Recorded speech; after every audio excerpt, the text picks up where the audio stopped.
Preparing for South Africa. I was no doubt at fault in having gone to that officer, but his impatience and overbearing anger were out of all proportion to my mistake. I did not warrant expulsion. I can scarcely have taken up more than 5 minutes of his time, but he simply could not endure my talking.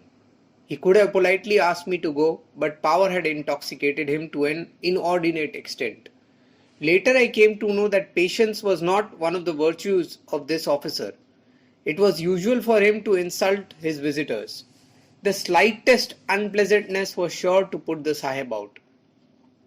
Now most of my work would naturally be in his court. It was beyond me to conciliate him. I had no desire to curry favour with him. Indeed, having once threatened to proceed against him, I did not like to remain silent. Meanwhile, I began to learn something of the petty politics of the country.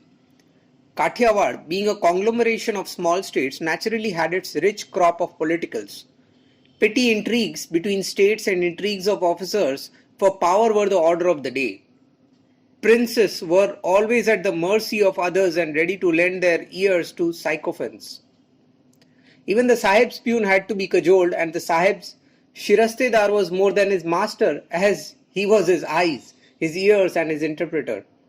The Shirastedar's will was law, and his income was always reputed to be more than the Sahib's. This may have been an exaggeration, but he certainly lived beyond his salary. This atmosphere appeared to me to be poisonous, and how to remain unscathed was a perpetual problem for me. I was thoroughly depressed, and my brother clearly saw it. We both felt that if I could secure some job, I should be free from this atmosphere of intrigue. But without intrigue, a ministership or judgeship was out of the question, and the quarrel with the Sahib stood in the way of my practice.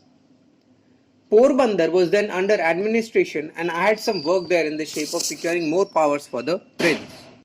Also, I had to see the administrator in respect of the heavy vigoti, that is land rent, exacted from the Moors. This officer, though an Indian, was I found one better than the Sahib in arrogance. He was able, but the riots appeared to me in none of the better of for his ability. I succeeded in securing a few more powers for the Rana, but hardly any relief for the Moors. It struck me that their cause was not even carefully gone into. So even in this mission I was comparatively disappointed. I thought justice was not done to my clients, but I had not the means to secure it.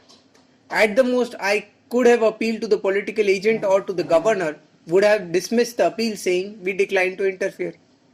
If there had been any rule or regulation governing such decisions, it would have been something, but here the Sahib's will was the law. I was exasperated.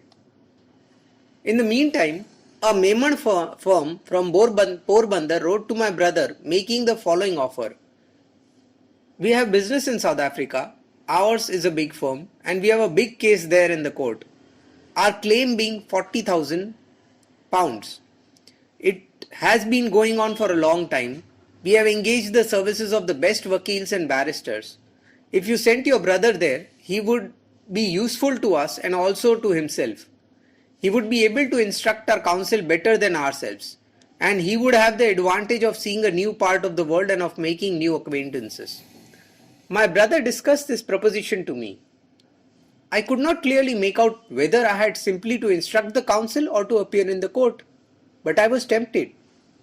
My brother introduced me to the late Sheikh Abdul Karim Jhaveri, a partner of Dada Abdullah and Company, the firm in question. It won't be a difficult job, the Sheikh assured me. We have big Europeans as our friends, whose acquaintance you will make. You can be useful to us in our shop. Much of our correspondence is in English, and you can help us with that too. You will, of course, be our guest and hence will have no expense whatever. How long do you require my service? I asked, and what will be the payment? Not more than a year. We will pay you a first-class return fare and a sum of £105 all found.